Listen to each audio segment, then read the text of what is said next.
ओम शांति। आज 20 जून 2024 के बाबा के अनमोल मधुर महावाक्य सुनेंगे। आज की मुरली में बाबा ने विशेष कुमारियों को याद किया है और कुमारियों के प्रति महावाक्य उच्चारण किए हैं। बाबा खास कुमारियों को सामने रखते हुए कहते हैं कि अब चने मुट्ठी के पीछे अपना समय बर्बाद नहीं करो। अब बाप के मददगार बन बाप का नाम बाला करो। फिर आज की मुरली में बाबा ने विशेष खुशी में रहने की युक्ति बताई है कि हमेशा ये समझो कि हम शिवालय में बैठे हैं। हम ब्राह्मण बच्चों के लिए कितने शिवालय हैं? हम ब्राह्मण बच्चों के लिए 5 शिवालय माने गए हैं। एक शिवालय जहां शिव बाबा स्वयं निवास करते हैं, परमधाम को कहा गया है। दूसरा शिवालय सतयुग, जो शिव बाबा का स्थापन किया हुआ शिवालय है। तीसरा शिवालय मधुबन, जहां शिव बाबा समय प्रति समय हम बच्चों की उन्नति अर्थ मुरली चलाने आते हैं। चौथा शिवालय ब्रह्मा बाबा की ब्रुकुटी, जहां पर बाबा निवास करते हैं विशेष मुरली सुनाने के समय, और वैसे भी बाबा आते रहते। और 5वां शिवालय बाबा का हर एक सेंटर, जहां समय प्रति समय विशेष अमृत वेले बाबा चक्कर लगाते हैं। तो ये 5 शिवालय है। तो हम भी समय प्रति समय इन अलग अलग शिवालयों में चक्कर लगाते रहे, ताकि हमारा खुशी का पारा सदा चढ़ा रहे। तो सुनते हैं आज के बाबा के अनमोल मधुर महावाक्य। ओम शांति।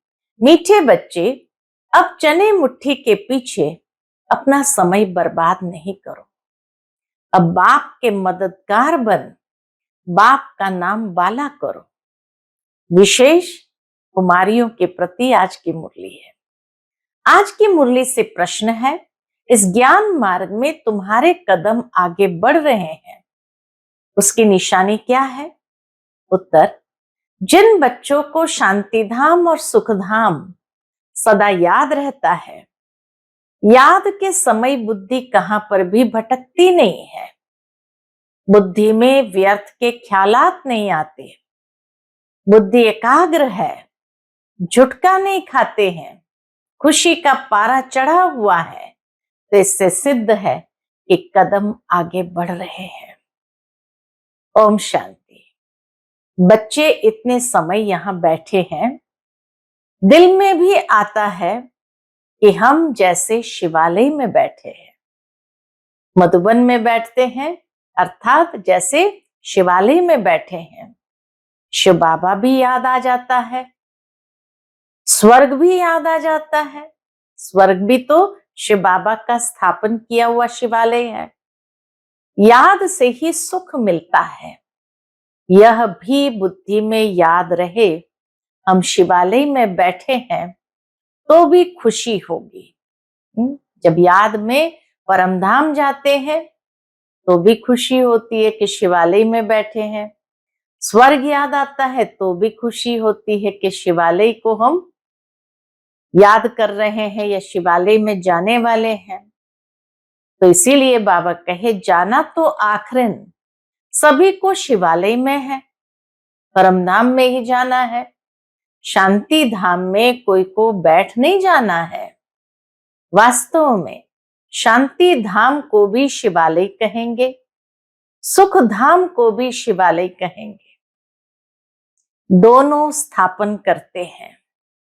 तुम बच्चों को याद भी दोनों को करना है। शांति धाम और सुख धाम, वह शिवालय है शांति के लिए और वह शिवालय है सुख के लिए।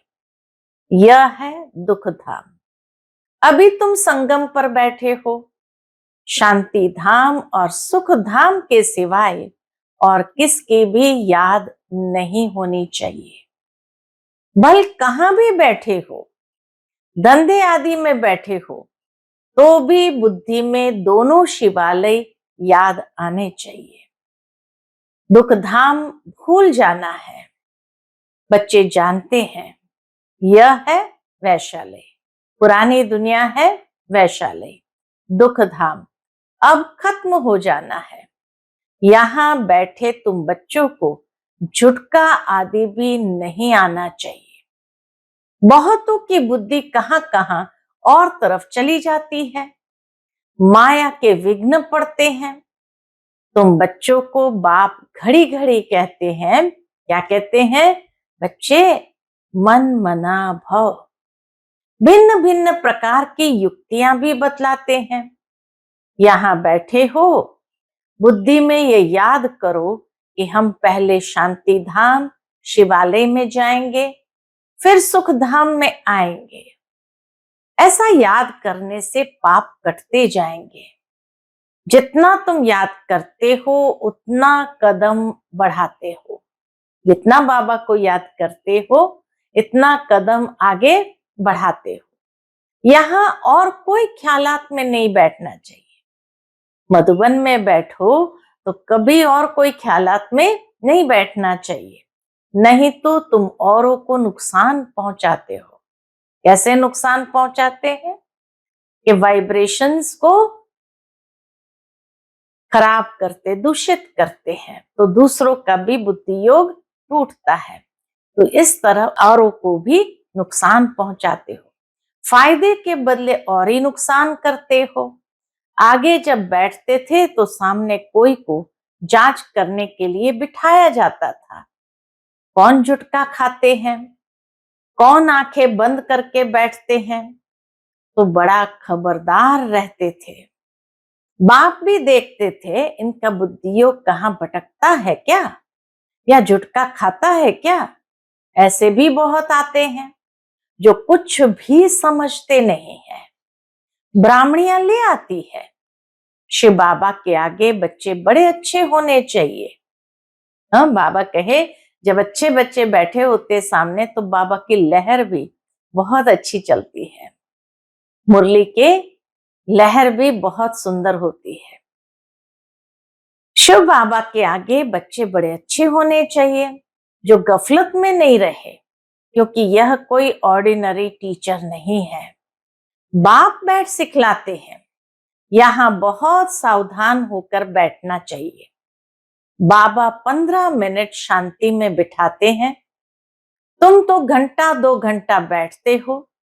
सब तो महारथी नहीं है। जो कच्चे हैं उनको सावधान करना है। सावधान करने से सुजाग हो जाएंगे। जो याद में नहीं रहते, व्यर्थ ख्यालात चलाते रहते हैं, वह जैसे विघ्न डालते हैं, क्योंकि बुद्धि कहां न कहां भटकती है, तो जरूर विघ्न डालते हैं। महारथी, घोड़ेसवार, प्यादे सब बैठे हैं। बाबा आज विचार सागर मंथन करके आए थे। म्यूजियम में अथवा प्रदर्शनी में तुम बच्चे जो शिवालय, वैशालय और पुरुषोत्तम संगम युग तीनों ही बताते हो, यह बहुत अच्छा है। हाँ, बाबा को म्यूजियम के ये चित्र बहुत अच्छा लगा। ये बहुत अच्छा है समझाने के लिए। ये चित्र बहुत बड़े बड़े बनाने चाहिए। सबसे अच्छा बड़ा हॉल इनके लिए होना चाहिए, जो मनुष्य की बुद्धि में जट बैठे।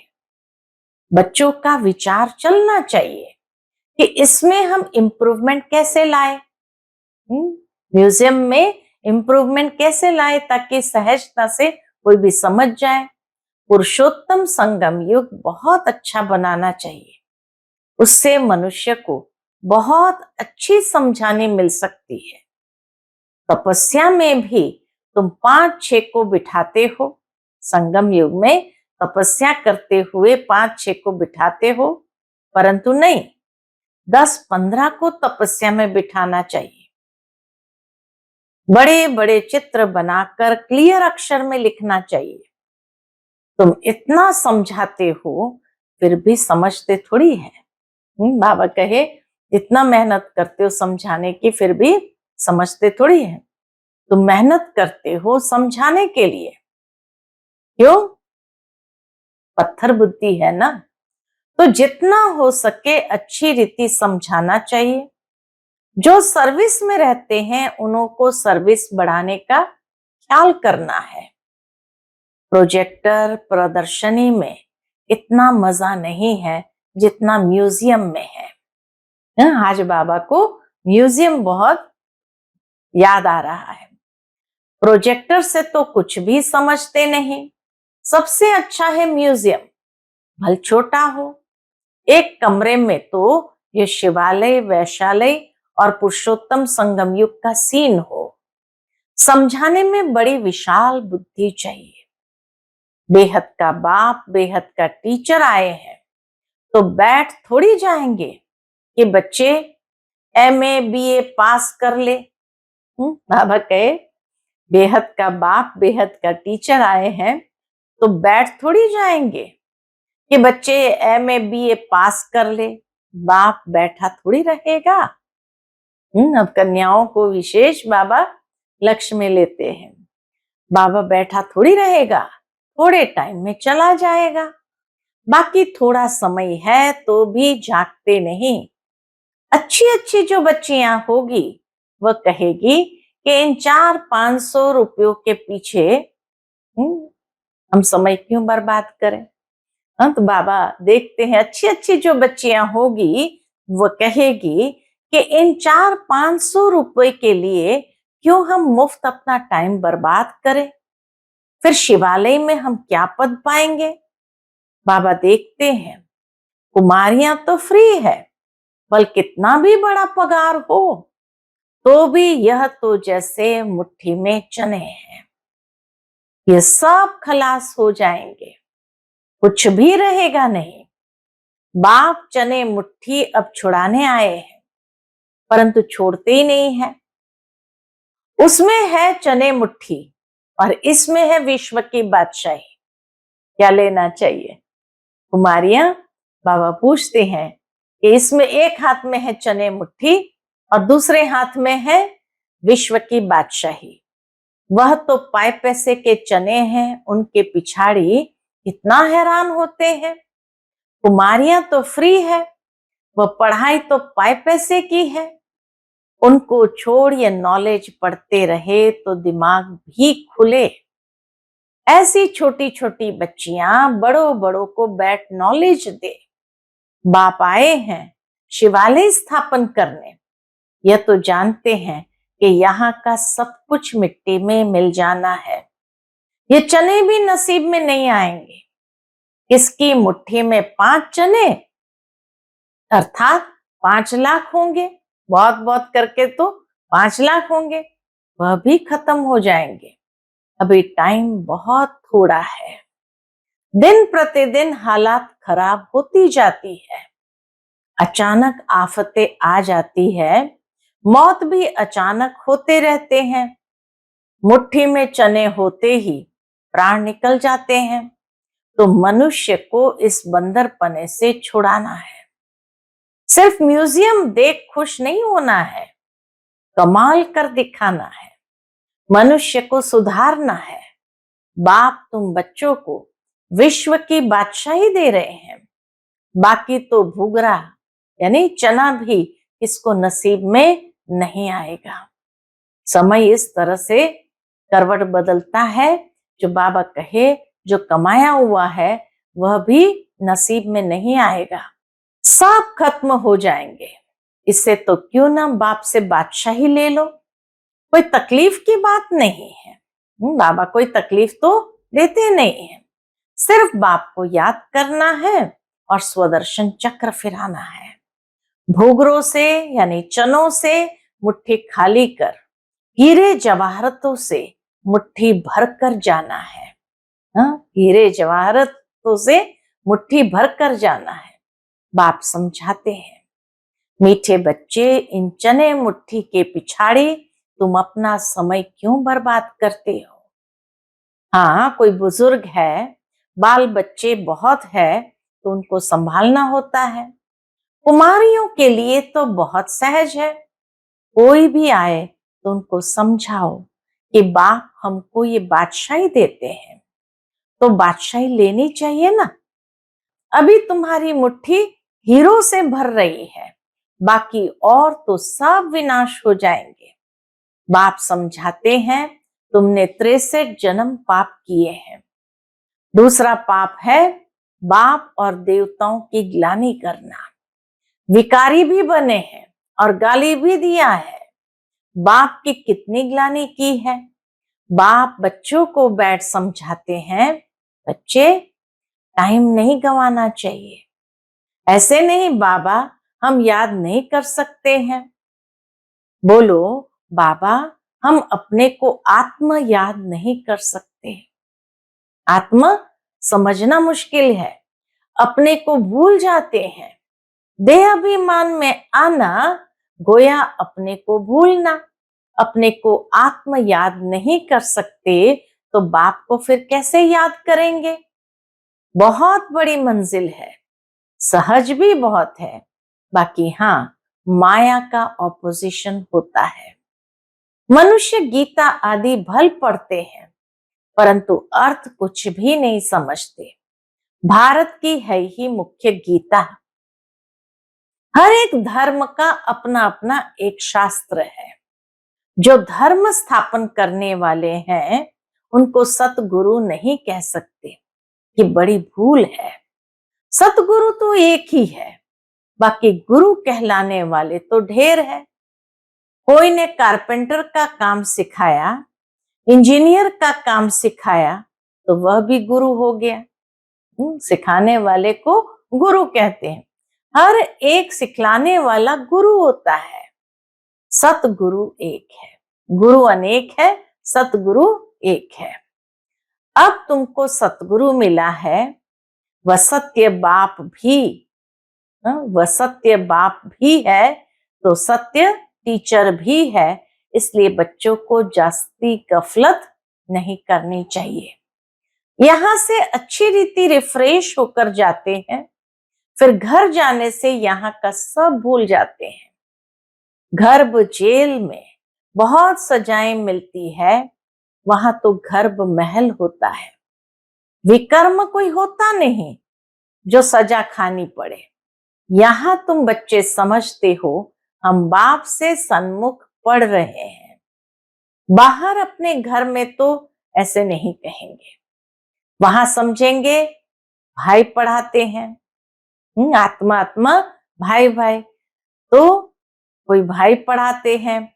यहाँ तो डायरेक्ट बाप के पास आए हैं। बाप बच्चों को अच्छी रीति समझाते हैं। बाप की और बच्चों की समझाने में फर्क हो जाता है। बाप बैठ बच्चों को सावधान करते हैं। बच्चे बच्चे कह समझाते हैं। तुम शिवालय और वैश्यालय को समझते हो, बेहद की बात है। यह है बेहद की बात। यह क्लियर कर दिखाओ तो मनुष्य को कुछ मजा आए। वहां तो ऐसे ही हंसी कुड़ी में समझाते हो, सीरियस हो समझाओ तो अच्छी रीति समझे। रहम करो अपने ऊपर। बाबा कहे स्वयं पर रहम करो, तो रहम करो अपने ऊपर। क्या इस वैश्यालय में ही रहना है? बाबा के ख्यालात तो चलते हैं ना, कैसे कैसे समझाएं। बच्चे कितनी मेहनत करते हैं, फिर भी जैसे डिब्बी में ठिकरी। हाँ हाँ करते जाते, बहुत अच्छा है, गांव में समझाना चाहिए, खुद नहीं समझते। शाहूकार पैसे वाले लोग तो समझेंगे भी नहीं, बिल्कुल अटेंशन भी नहीं देंगे। वह पिछाड़ी में आएंगे फिर तो टू लेट हो जाएंगे। न उनका धन काम में आएगा, न योग में रह सकेंगे। बाकी हाँ, सुनेंगे तो प्रजा में आएंगे। गरीब बहुत ऊंच पद पा सकते हैं। तुम कन्याओं के पास क्या है?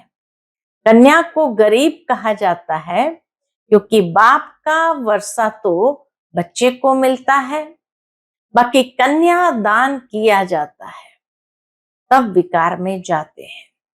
कहेंगे शादी करो तो पैसे देंगे, पवित्र रहना है तो एक पाई भी नहीं देंगे। अगर कहा कि हम तो पवित्र रहेंगे तो बाबा कहे लौकिक पिता एक पाई भी नहीं देंगे। मनोवृत्ति देखो कैसी है। तुम कोई से भी डरो मत, खुली रीति समझाना चाहिए, फुर्त होना चाहिए। तुम तो बिल्कुल सच कहते हो। यह है संगम युग। उस तरफ है चने मुट्ठी, इस तरफ है हीरो की मुट्ठी। अभी तुम बंदर से मंदिर लायक बनते हो। पुरुषार्थ कर हीरे जैसा जन्म लेना चाहिए ना। शक्ल भी बहादुर शेरनी जैसी होनी चाहिए। बाबा कहे तुम्हारी शक्ल भी बहादुर शेरनी जैसी होनी चाहिए। कोई कोई की शक्ल जैसे रीढ़ बकरी मिसल है। थोड़ा आवाज से डर जाएंगे, थोड़ा आवाज हुआ डर जाएंगे। तो बाप सभी बच्चों को खबरदार करते हैं। कन्याओं को तो फंसना नहीं चाहिए, और ही बंधन में फंसेंगे तो फिर विकार के लिए डंडे खाएंगे। ज्ञान अच्छी रीति धारण करेगी तो विश्व की महारानी बनेगी। बाप कहते मैं तुमको विश्व की बादशाही देने आया हूं, परंतु किसी किसी के नसीब में नहीं है। बाप है ही गरीब निवाज। गरीब है ये कन्याएं, सबसे गरीब है कन्याएं। माँ बाप शादी नहीं करा सकते हैं तो दे देते हैं। तो उनको नशा चढ़ना चाहिए। हम अच्छी रीति पढ़कर पद तो अच्छा पाए। अच्छे स्टूडेंट जो होते हैं वो पढ़ाई पर ध्यान देते हैं। हम पास विथ ऑनर हो जाएं, इतना ध्यान देते हैं जो हर पल रहता है कि हम पास विथ ऑनर हो जाएं। इनको ही फिर स्कॉलरशिप मिलती है। ऐसे जो पास विथ ऑनर होते हैं उनको ही फिर स्कॉलरशिप मिलती है। जितना पुरुषार्थ करेंगे उतना उच्च पद पाएंगे, वह भी 21 जन्म के लिए। यहां है अल्पकाल का सुख। आज कुछ मर्तबा, फिर कल मौत आ गया, खलास। आज कुछ मर्तबा पाया, फिर कल मौत आ गया तो खलास। योगी और भोगी में फर्क है ना। तो बाप कहते हैं गरीबों पर ज्यादा अटेंशन दो। शाहूकार मुश्किल उठाएंगे, सिर्फ कहते बहुत अच्छा है, ये संस्था बहुत अच्छी है, बहुतों का कल्याण करेगी, अपना कुछ भी कल्याण नहीं करते। बहुत अच्छा कहा, बाहर गए, खलास। माया डंडा उठाकर बैठी है जो हौसला ही गुम कर देती है। एक ही थप्पड़ लगाने से अकल चट कर देती है। बाप समझाते हैं भारत का हाल देखो क्या हो गया है। बच्चों ने ड्रामा को तो अच्छी रीति समझा है। बच्चों ने तो ड्रामा को अच्छी रीति समझा है। अच्छा, मीठे मीठे सिकेलते बच्चों प्रति माता पिता बाप दादा का याद प्यार और गुड मॉर्निंग। रूहानी बाप की रूहानी बच्चों को नमस्ते। हम सभी रूहानी बच्चों की रूहानी माता पिता बाप दादा को याद प्यार, गुड मॉर्निंग और नमस्ते। नमस्ते, शुक्रिया बाबा, शुक्रिया। आज की मुरली से धारणा के लिए मुख्य सार है। पहली पॉइंट, चने मुट्ठी छोड़ बाप से विश्व की बादशाही लेने का पूरा पुरुषार्थ करना है। किसी भी बात में डरना नहीं है। निडर बंधनों से मुक्त होना है। अपना समय सच्ची कमाई में सफल करना है। दूसरी पॉइंट, इस दुख धाम को भूल शिवालय अर्थात शांति धाम सुख धाम को याद करना है। इस दुख धाम को भूल शिवालय अर्थात शांति धाम सुख धाम दोनों को याद करना है। माया के विघ्न को जान उससे सावधान रहना है। माया के विघ्नों को पहले से ही समझ जाओ, जान लो, उससे फिर सावधान रहना है। आज का बाप दादा का मधुर वरदान हम बच्चों के प्रति है, गीता का पाठ पढ़ने और पढ़ाने वाले नष्टो मोहा स्मृति स्वरूप भव। गीता का पाठ पढ़ने और पढ़ाने वाले नष्टो मोहा स्मृति स्वरूप भव। गीता ज्ञान का पहला पाठ है अशरीरी आत्मा बनो। दूसरे अध्याय में ही आत्मा का ज्ञान देते हुए भगवान कहते अशरीरी आत्मा बनो। और अंतिम पाठ है नष्टो मोहा स्मृति स्वरूप बनो। पहला पाठ है विधि और अंतिम पाठ है विधि की सिद्धि। पुरुषार्थ है अशरीरी बनने का और अंतिम पाठ है कि सदा नष्टो मोहा स्मृति स्वरूप बने।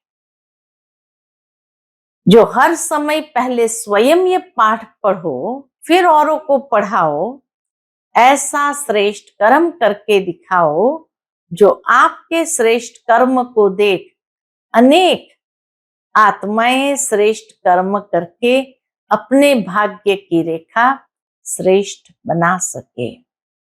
तो बाबा कहे ऐसा श्रेष्ठ कर्म करके दिखाओ जो आपके श्रेष्ठ कर्मों को देख अनेक आत्माएं श्रेष्ठ कर्म करके अपने भाग्य की रेखा श्रेष्ठ बना सके। आज का स्लोगन है परमात्मा स्नेह में समाये रहो तो मेहनत से मुक्त हो जाएंगे। परमात्मा स्नेह में समाये रहो तो मेहनत से मुक्त हो जाएंगे। अच्छा, ओम शांति।